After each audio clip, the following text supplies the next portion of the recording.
Hi everyone, this is Donna and I'm back with Greenleaf, Season 2, Episode 3 of Mother's Love. This episode was disappointing in so many ways, and it actually made me ask more questions than it actually answered. I'm going to try not to be before you long, because I know how you watch care members get restless if you sit too long. Okay, so I'm going to do things a little differently. I have made little titles for each segment of the episode. So we're going to talk about the first segment, which is the heavyweight. And the heavyweight refers to the victims of Robert's victims, the ones that are deeply impacted by him not being behind bars, to the degree that Danielle Turner has tried to commit suicide. I mean, this poor child was raped, impregnated, forced to have an abortion. Her mother takes a payoff for all that pain that she went through. The payoff doesn't benefit Danielle, it benefits her. She gets to go to school. Meanwhile, because Danielle was willing to come forth and testify against Robert, but that doesn't come to fruition because he finagles his way out of it. He's classified as a sex offender, but the bottom line is he's still walking around. And she is externally in school being harassed, and there's cyberbullying, and they're breaking into her locker at school and writing slut on her clothes, and she's just the victim. She's being victimized repeatedly on a daily basis. And then she has to come home to her mother, who basically said, child, act like nothing happened, we got this money, and where we didn't get anything. All Danielle got was the loss of innocence. Her innocence was stolen. Her peace of mind was stolen. Her body was abused. She was forced into situation after situation that she didn't want to be in. And her mother approved it, put her stamp of approval on it because she was getting something out the deal. Now, my question is, where's Child Protective Services in all of this? I believe the writers have screwed up because this child is still underage. And at one point or another, Child Protective Services should have been called in. And she shouldn't have been with her mother this long, especially learning that her mother took the payoff after her daughter endured all this. So, I'm going to get off that. Meanwhile, you have Darlene, Grace's secretary, the office manager for Calvary, who is on the phone with her daughter trying to calm her down because her daughter ran into Mac, and she's another one of Mac's victims, accidentally while she was out. Now she's afraid to go out the house. And all this is weighing on Grace. This is heavy. You know, Grace has been steaming and reeling ever since he got out. So, and you have to look at Grace's situation. She left Phoenix. She was to pursue a 2020 correspondence. She stopped that. She almost lost Sophia because she broke the custody agreement. And then on top of that, put Sophia potentially in harm's way by having her even around the vicinity of Mac. So, and then she also lost the love of her life, Noah. And that's another thing. Where is Noah and Isabel? Did they, the last thing when we saw, they were in a hotel getting busy. And so did they run off together? I mean, just give me some closure on the line. Because, of course, this was her great love and they can't be together anymore, but at least close that out. Now you got Grace with Darius, Rick Fox, trying to start another romance. I don't need Noah popping up, okay? So we just need to, if y'all not bringing him back, then just write him off. Say something though. He goes from being in practically every episode of last season, and then you don't hear anything more. So I like some ending to that. Anyway, next segment is called Welcome Home. Robert has had to downgrade from his secured deluxe condo to an efficiency apartment. He's looking out the window. He's seeing a sea of cars. All have flyers of sexual offender advisories on their windshield. And they are bearing his image. And as he's looking out the window and the movers are moving his things into this efficiency, he sees a woman with her 2 children. And the woman is intently studying this advisory. And the teenage girl looks up and smiles at him. He smiles back. And obviously the girl didn't bother to look at what her mother was looking at, because this picture is big as day on this advisory. And as they are sharing smiles, or exchanging smiles, the mother happens to look up and realize this is the same man that's on this picture. And she grips up her kids and moves it right along. On the other side of the world, you got Kerissa, who's still sulking about the fact that she's not in the Greenleaf mansion anymore, and these humble surroundings are too humble for her. So Grace tries to encourage her and, you know, saying it's not that bad or what have you, and then Kerissa just snaps out and says, if it wasn't for you, we wouldn't have to be living here. So, you know, I believe Grace kept the peace because she was asking Kerissa to help her find another school for Danielle. The next segment is reparative conversion therapy, an old, obsolete technique that was used to deprogram homosexuals, gays, lesbians, or rapists, or what have you. And basically what they do is, you know, if you're having a wayward thought, they would give you some type of shock therapy to try to make you associate that thought with that shock, so you wouldn't have those thoughts anymore, or you would have that you know, response to the shock. Well, this is basically the same idea of what Fortified Families were doing. Now, I was okay with this as long as Kevin had outlet to talk about what was going on with him, because one of the things is that true to life, in church, you couldn't go before your congregation, you couldn't go before members without someone judging you, telling you burning to hell, kicking you out the church, or what have you. You know, they might suspect, but as long as you're not open with it, you know, keep it to yourself. And anyone that's fooling themselves, if you're heterosexual and you're going out and you're having sex outside of marriage, you're sinning just as badly as someone that has the same-sex attraction or what have you. So whatever you believe, whatever scriptures you believe support against homosexuality, you know, stop sitting up here pointing out the speck in your brother's eye when you got a big old plank in your own, and you sitting up here in a heterosexual relationship, not married, having kids out of wedlock and all this here. You're no better. So stop sitting up here trying to isolate and make it seem like homosexuality is the biggest sin in the church. Yeah, because it seems like you can murder 10 people, or you can murder the Charleston 9, walk into a church and be well received, than someone who's homosexual that's coming to church. Because, see, I believe that the God that I serve is the God of grace.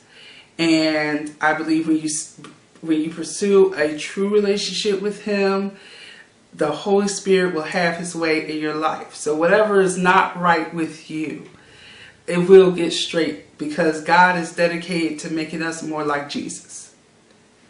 Okay, I'm off that soapbox. Anyway, so he's sharing in the meeting saying Charity is still not willing to come to the meetings, but he feels he's making progress because she's inviting him back to the mansion and is willing to host his mom. So he feels progress is being made. Meanwhile, Sydney decides to share Ipecac syrup with the members there to prevent them, you know, as a method that whenever they have a wayward thought, homosexual thought, whatever, to discourage them from having that thought, or to associate it with the feeling of nausea or invoking vomit, because that's what the syrup does. It was once used as a cough syrup, but ineffective as that. And then they decided to use it to remove poisons from the body because it invokes the vomiting. It induces vomiting.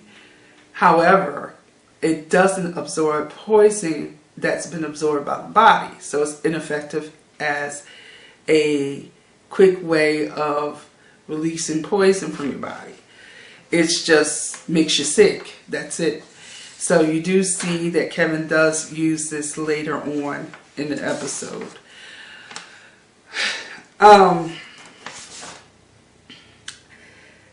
The next segment is called Elvis Has Left the Building. If you watch the episode, you know why I made that. I'm using that name, because here we have a scornful Sophia that is watching her cousin as Zora happily responds to every text message she receives from Isaiah, and she has no qualms at this point in basically parading around Sophia. And so Zora asks Sophia if she wants to attend the Triumph Youth Conference with her. Sophia agrees. Shortly after registration, Zora says, I'm out, so you want to come with me? And Sophia decides to stay for the conference, and she winds up meeting a nice little boy named Roberto. He seems to really be into her. I don't think she's at that level with him yet, but they start talking, and Zora's presence is missed by the First Lady of Triumph, which is Tasha Skanks. And she questions Sophia. Sophia tries to cover. She basically lies and says, I think she's in the bathroom. She's been having, cramps and what have you. It's really bad. And, Tasha says, 2 hours is a long time. And so when Kerissa comes to pick up the girls, Tasha is talking to Kerissa, and she's still trying to be friendly and what have you. She said, hey girl, how you doing? Have you given any thought about internal decorating and, allow me to help you with that? And, we can go shopping, we can go hang out. I'm available any night or day, or if it's easier, I can meet you at the school. And it's evident by Kerissa's demeanor and how she's responding to Tasha that she doesn't want any parts of Tasha. So Tasha gets the hint. And, is a bit offended and put off by how Kerissa is responding to her, because it's almost as Kerissa has her nose up in the air, which is true. She does, because she thinks all of this is beneath her. She was groomed to be with a Greenleaf, and what she's getting right now is so subpar to what she was groomed for. So she's not having any of this. So Tasha kind of tries to bring her down to earth and says, look, let me tell you about your little daughter who did an Elvis, because she left the building. And Sophia tried to cover for her, but she didn't do too well in that. So of course that kind of brings Kerissa back down to earth, but Kerissa she doesn't waste any time telling Grace Sophia's role in this. And of course, on top of everything else, Sophia gets in trouble. So, Sophia's not feeling it, not feel bad for Sophia, because here was the little boy that she liked. Zora knew she liked her. And at first, Zora was trying to get Isaiah to pay more attention to Sophia. But then after a while, it was like, oh, well, he likes me, so what? And then it's not even like she's trying to sneak around and be deceptive about it. She's parading around Sophia, and Sophia looks so hurt. And then she's going to abandon her at this conference. And, Sophia is good, because I wouldn't have sat up there like she done left with Isaiah. I would have told. But, Sophia trying to be the good cousin despite the fact that Zora is not being a good cousin to her. So ultimately, Jacob comes down on Zora and says, I don't want to hear his name. I don't want to hear his music. You are forbidden to have anything to do with him at all. And she's so disconnected from the threats that it's like, whatever. So, David with Stones. All right. Jacob updates Basie about the excavation for Triumph 2, they ran into a little snafu that is causing a shortfall for their project. Now, there is some type of water line that didn't meet that's higher than the geological survey indicated, and is causing a $350,000 to $400,000 shortfall. And Basie says, we need a David to bring down this Goliath. The Goliath, of course, being the shortfall of money. So we need someone that has the money, that has the stones. The stones represent the cash flow to help them bring down the Goliath, right? Okay, so he brings up Clara Jackson. Now, I know many of you binge watched season 1, but in case you don't remember, the very first episode, season 1, towards the end of the episode, when Grace has her come to Jesus moment, and she's, her father's praying with her at the altar, Robert gets his attention, pulls the bishop away from Grace to get him to acknowledge the Jacksons, Clara and Horace Jackson, that won the Powerball, and they were offering $50,000 to the church. That is the Clara that they're referring to. So Basie suggests that Jacob goes and pays her a visit, and he does. However, when he finds her, she's not in good health. So, she actually vents about her situation, because she says, this money has been more of a curse than it's been a blessing. She said, what the Bible says is true. The love of money is the root of all evil. She talks about the calamities that she's experienced as a result of having the money, the failing health, the fact that Horace used to be there to help her. Now, I don't know if that means that he left her for another woman or if he just died. But, she's in failing health, and she's got this big old machine. I don't know if that was dialysis or whether it was a chemo machine, but she's got a nurse attending to her. And, so obviously things are not well. She's got all this money, but it's still not leading her to a life of happiness at this point. So Jacob now no longer has the heart to ask her for the money that they need to build up Triumph. And so when she inquires, well, why did you come and see me? He said, oh, I just missed you. So he lies, but at least it shows that he had the heart not to try to add to the woman's problems. So it goes back to Basie and says, Basie, look, I just wanted to leave her in her perfection because she's going through it right now.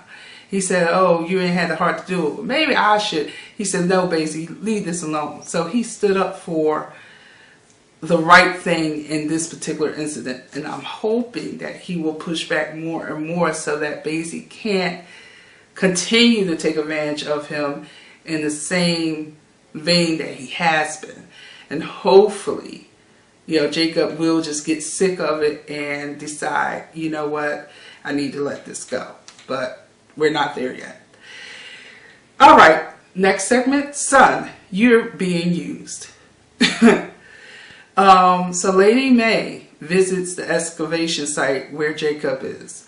And it has to be deep for Lady May to bring herself around such dirty environments, and she's such a lady. So she's talking to Jacob, and she's like, look, Jacob, first of all, stop trying to poach our money makers. Clara has money. And you don't want to poach any of our members, but especially our money makers. Don't be poaching. He said, look, I ain't saying anything to her. I just went to visit her.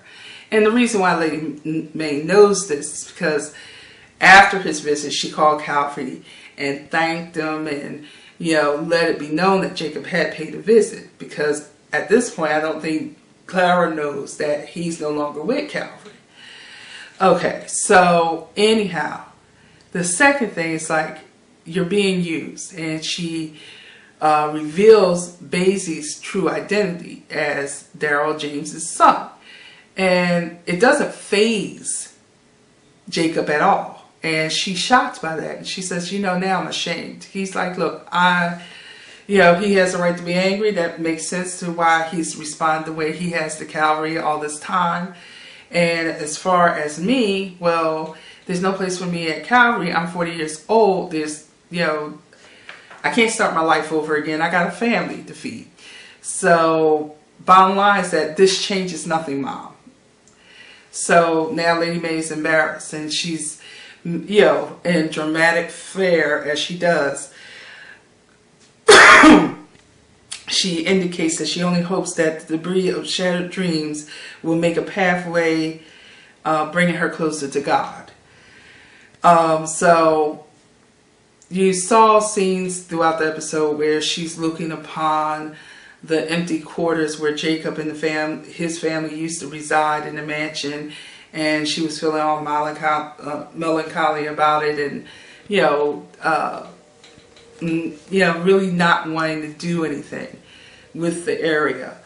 But now, after having this conversation, she moves on with decorating. Next segment is Booyah. All right, or Booyah. Evelyn Satterlee comes to visit with the Greenleaf family, and particularly her son. And this is their first time seeing baby Nathan. It's taking a while for them to allow her to come see her grandson. And she's not pleased. And then she feels some type of way because she feels that now that her son has been around the Greenleafs and exposed to all this fame and these servants and this big old mansion, and used to this grand lifestyle, perhaps he's now ashamed of her and her being humble and being basically a peasant cook and just a hardworking regular worker,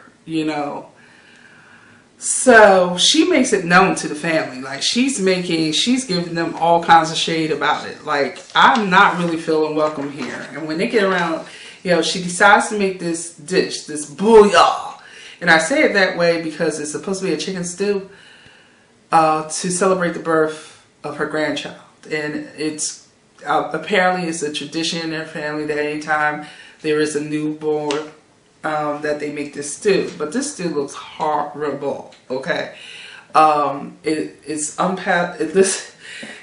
doesn't look appetizing or palatable.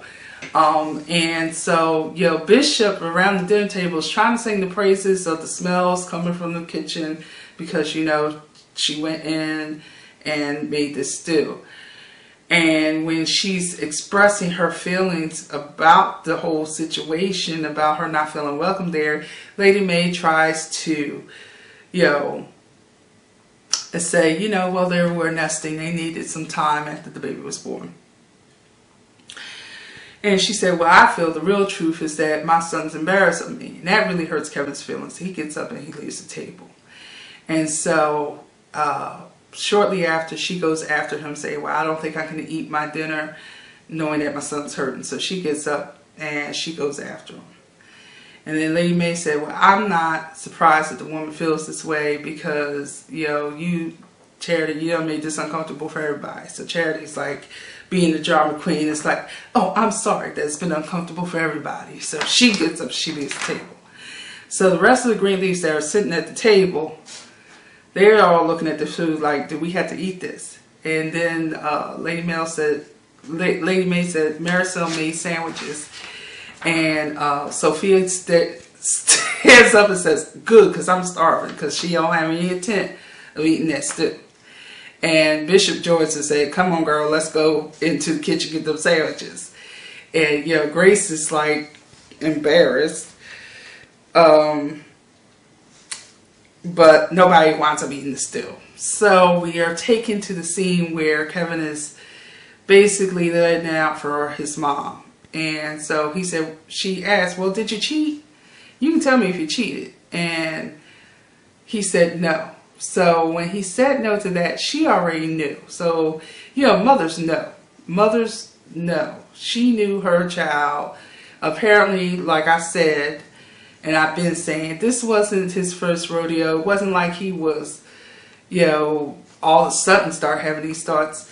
This has been happening for a while. And perhaps, not saying that he doesn't really love Charity, but he married her with these feelings, thinking that I have to live this normal life and, you know, subject myself to this because, you know, I can't be gay, I can't be this, I can't do that. But, you know, if you have some sexual identity problems, then I advise you not to marry anybody until you figure out what you want, because it's not fair to that person. But I digress. Ultimately, Evelyn does leave and, you know, tells Charity, let me know the next time you want me to come see. And she said, I will. And she leaves. But basically, the only thing we learned is that she knew her son. All right. Last and not least, we got, I'll bust the windows out your car. So, Grace met with Darius. They had discussion over lunch about the weight that she was feeling with Robert being out and seeing the response of the victims. And he took her to let off some steam. So they went to the batting cage, and, you know, he was showing her how to hold the bat and what have you. They were getting a little close for a moment. He said, watch yourself, Grace, watch yourself. So anyway, she started getting good at hitting these balls, and she, you know, wound up using that knowledge later on to bust the windows out of Mac's car. So she ends her little outing with Darius with a kiss on the cheek, which I thought was really sweet. And, you know, she's keeping it clean. She's taking it slow. And like I said, I'm glad they're not making Grace to be this big old loose woman, especially since she's got the title of pastor. So I hope they keep it this way and that we don't see within the next couple weeks that she's laid up in the bed with him somewhere. Anyhow, so this was the big scene that I was all worked up about, all excited. What's going to happen? I wasn't sure whether it was Robert or whether it was Darius, because Darius is a reporter. She's been telling him a lot of stuff off the record. I didn't know whether he had messed up, took some of that off the record stuff and put it in the paper anyway. So that's why I was tossed up who it is. So of course she started busting the windows out of his car. He comes out the apartment.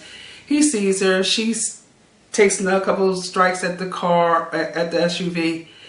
And as he walks towards her, she backs up. She still got that looks like it was a steel bat too. So those are aluminum or whatever they are, the aluminum bats, right?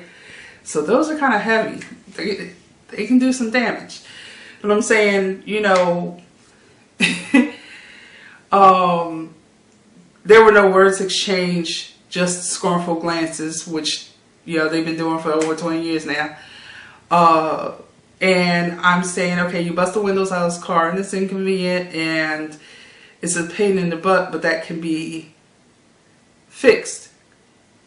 So what is the statement that Grace is really making here? That's what I want to know. So answer that below.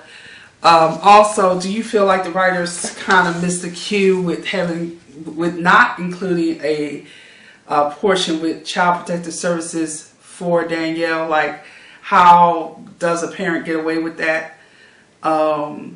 How, you know, I mean, do you feel like I feel about this episode? Tell me what your thoughts are.